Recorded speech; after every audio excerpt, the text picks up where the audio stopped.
안녕하세요. 오늘 딥다이브, 여러분이 보내주신 미국 세금 전략 자료들 한번 제대로 파헤쳐보겠습니다. 네, 목표는 2024년, 2025년 또 그 이후를 대비해서요. 핵심적인 절세 전략들을 좀 명확하게 뽑아내는 겁니다. 맞습니다. 네, 복잡한 세금 조금 더 쉽게 접근해 보도록 하죠. 네, 이게 단순히 법조항 나열하는 걸 넘어서요. 이 전략들이 실제 여러분의 재정 상황에 어떤 의미가 있는지, 그리고 왜 지금 이걸 고민해야 하는지 거기에 좀 초점을 맞추려고 합니다. 핵심은 실행 가능한 통찰력을 얻는 거죠. 좋습니다. 그럼 자료들에서 다들 강조하는 기본 중에 기본이 있더라고요. 바로 소득공제랑 세액공제. 이게 비슷해 보이는데 결과는 확 다르다고요. 네, 이게 결정적인 차이가 있습니다. 그 소득공제는 과세 소득 자체를 줄여주잖아요. 네. 근데 그 절세 효과는 각자의 한계 세율에 따라 달라져요. 예를 들어서 한계 세율이 24% 구간에 계시면 $1,000 소득공제는 세금을 한 $240 줄여주는 거죠. 내 세율만큼만 효과가 있군요. 그렇죠. 근데 세액공제는 달라요. 이건 계산된 세금 자체에서 그냥 직접 빼주는 겁니다. 네네. $1,000 세액공제는 누구나 그냥 $1,000 세금을 덜 내게 되는 거예요. 그러니까 같은 금액이면 당연히 세액공제가 유리하고요. 훨씬 유리하네요. 특히 그 환급성 세액공제라는 게 있는데 이건 내가 낼 세금이 없어도 현금으로 돌려주거든요. 이건 가장 강력한 혜택이라고 봐야죠. 와, 돈을 돌려받기까지 하는군요. 네. 그래서 우선순위는 명확해요. 환급성 세액공제가 제일 좋고 그다음 비환급성 세액공제, 마지막이 소득공제. 이 순서로 생각하시면 됩니다. 그렇군요. 세액공제, 특히 환급성 세액공제의 강력함 잘 알겠습니다. 근데 그 2017년 세법 개정으로 표준공제액이 엄청 높아졌잖아요. 맞아요. 그래서 항목별 공제받기가 예전 같지 않다 이런 지적이 많은데 자료들 보니까 여기에 대한 좀 재밌는 대처법이 있더라고요. 몰아주기 전략이요. 네네. 바로 그 공제액 몰아주기, 영어로는 번칭 전략인데요. 네, 번칭. 이게 뭐냐면 표준공제액이 높아져서 매년 항목별 공제 기준 넘기기가 이제 어렵잖아요. 그렇죠. 그러니까 시기 조절이 가능한 지출들, 대표적으로 자선 기부금 같은 거요. 이런 거를 특정 한 해에 그냥 몰아서 지출하는 겁니다. 한 해에 몰아서요? 네. 예를 들어서 2025년에 부부 공동보고 표준공제액이 대략 한 $3만 달러라고 쳐보죠. 네. 매년 $15,000씩 기부하면 표준공제액에 못 미치니까 항목별 공제 혜택을 못 볼 수 있잖아요. 그렇죠. 그냥 표준공제 받겠죠? 네. 근데 2년치 기부금 $3만 달러를 2025년 한 해에 몰아서 기부하는 거예요. 그럼 그 해에는 이 $3만 달러 기부금을 포함시켜서 항목별 공제를 선택할 가능성이 확 터지죠. 아하. 그리고 그 다음 해에는 다시 표준공제를 받고요. 이런 식으로 해서 2년 전체로 봤을 때 총 공제액을 더 늘리는 효과를 노리는 거죠. 오, 그러니까 매년 어중간하게 공제받느니 한 해에 몰아서 공제 문턱을 넘는 게 더 이득일 수 있다 이 말씀이시군요. 정확합니다. 자료에 보니까 그 기부자 조언기금, DAF 얘기도 있던데 이건 어떻게 활용되는 건가요? DAF. 네. 이게 기부자 조언기금이라고 하는데요. 일종의 개인 자선재단 계좌 같은 거예요. 네. 이게 몰아주기 전략을 좀 더 유연하게 만들어줍니다. 예를 들면 2025년에 큰 금액, 아까처럼 $3만 달러를 DAF에 그냥 기부하는 거예요. 네. 그럼 그 해에 즉시 세금 공제를 받고요. 실제 기부금 전달은 이 DAF를 통해서 여러 해에 걸쳐서 내가 원하는 자선단체에 나눠서 주도록 조언할 수 있는 거죠.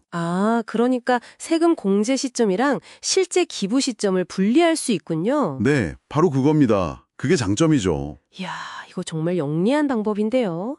자, 그럼 이제 세금 계획에서 또 정말 중요한 축이죠. 타이밍 문제, 이걸로 넘어가 보죠.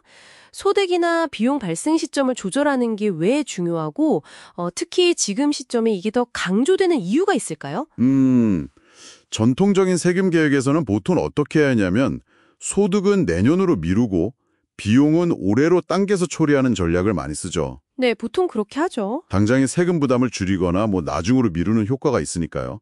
근데 분석 자료들을 보면 지금 특히 2024년하고 2025년에는요. 정반대 전략을 좀 진지하게 고려해야 한다고 강조하고 있어요. 바로 소득 인식 가속화입니다. 소득 인식을 가속화한다고요? 일부러 소득을 앞당긴다는 말씀이세요? 그건 좀 의외인데요. 왜죠? 네, 그게 좀 재밌는 포인트인데요. 가장 큰 이유는 2017년에 도입됐던 그 TCJA, 세금 감면 및 일자리법 있잖아요. 네, 트럼프 세제 개편안. 네, 그거의 개인소득세율 인하 조항 대부분이 2025년 말에 일몰, 그러니까 효력을 상실하게 됩니다. 아, 법 효력에 깸다는 거군요. 네, 만약에 의회에서 이걸 연장하는 별도 법안을 통과시키지 않는 한 2026년부터는 세율이 TCJA 이전에 더 높은 수준으로 다시 돌아갈 가능성이 매우 높다는 거죠. 그럼 세금이 다시 오를 수 있다는 거네요. 그렇죠. 그래서 상대적으로 세율이 낮은 지금 이 현행 세율 체계가 유지되는 2024년과 2025년 안에 소득을 미리 실현하는 것이 장기적으로 봤을 때 더 유리할 수 있다, 이런 판단인 겁니다. 아, 그러니까 미래에 더 높은 세율을 적용받기 전에 현재의 낮은 세율로 미리 세금을 내는 게 나을 수도 있다. 바로 그겁니다. 지금 낮은 세율을 활용하자는 거죠. 예를 들면 어떤 방법이 있을까요? 대표적인 게 이제 전통적 IRA나 401k 같은 은퇴 계좌의 일부를 로스 계좌로 전환하는 전략입니다. 아, 로스 전환이요? 네, 전환할 때는 그 금액이 소득으로 잡혀서 세금을 내야 하거든요. 네, 그렇죠. 근데 그 세금을 현재 낮은 세율로 미리 내는 거죠. 2026년 이후에 더 높은 세율로 세금을 내는 것보다는 이게 더 유리할 수 있다는 계산이 나오는 거죠.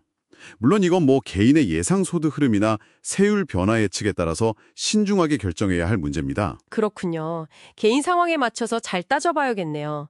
그럼 사업체를 운영하는 분들에게도 중요한 타이밍 이슈가 있을 것 같은데요. 물론입니다. 특히 그 보너스 감가상각 비율이 매년 단계적으로 축소되고 있다는 점, 이걸 좀 주목해야 하는데요. 보너스 감가상각이요? 네, 적격 자산을 구매했을 때 첫 해에 비용으로 처리할 수 있는 비율인데요. 이게 2022년에는 100%였어요. 전액 다 비용 처리 가능했죠. 네. 근데 2024년인 지금은 60%, 내년 2025년에는 40%로 줄어들고요. 2026년에는 20%, 그리고 2027년부터는 아예 사라집니다. 와, 점점 줄어서 없어지는군요. 네. 그러니까 뭐 대규모 설비 투자나 자산 구매 계획이 있다면 이 줄어드는 공제 혜택을 최대한 활용하려면 구매 시기를 좀 앞당기는 걸 고려해 볼 필요가 있다는 거죠. 알겠습니다. 오늘 딥다이브, 정말 중요한 내용들을 짚어봤네요. 세액공제의 실질적인 힘, 또 표준공제 시대의 어떤 영리한 대안인 공제액 몰아주기, 그리고 무엇보다 2025년 말 TCJ 일몰이라는 세금 절벽 가능성을 앞두고 이 소득 비용 타이밍, 특히 소득 인식을 앞당기는 전략이 왜 중요한지 명확히 알 수 있었습니다. 네, 맞습니다. 이 전략들은 사실 개별적으로도 중요하지만 서로 어떻게 연결되는지, 그리고 여러분의 구체적인 상황에 어떻게 적용될 수 있는지 이걸 좀 종합적으로 보는 게 중요합니다. 다가오는 세법 변화는 더 이상 먼 미래 얘기가 아니에요. 그렇죠. 지금 당장 여러분의 재정 계획에 영향을 미치고 있고 선제적인 대응이 필요할 수 있습니다. 네, 오늘 논의된 내용들을 바탕으로요. 2026년 이후에 잠재적으로 세율이 더 높아질 수 있는 환경에 대비해서 바로 지금 여러분이 취할 수 있는 구체적인 행동은 무엇일지 한번 진지하게 생각해 보시면 좋겠습니다. 이것이 오늘 여러분께 던지는 마지막 질문이자 생각할 거리입니다.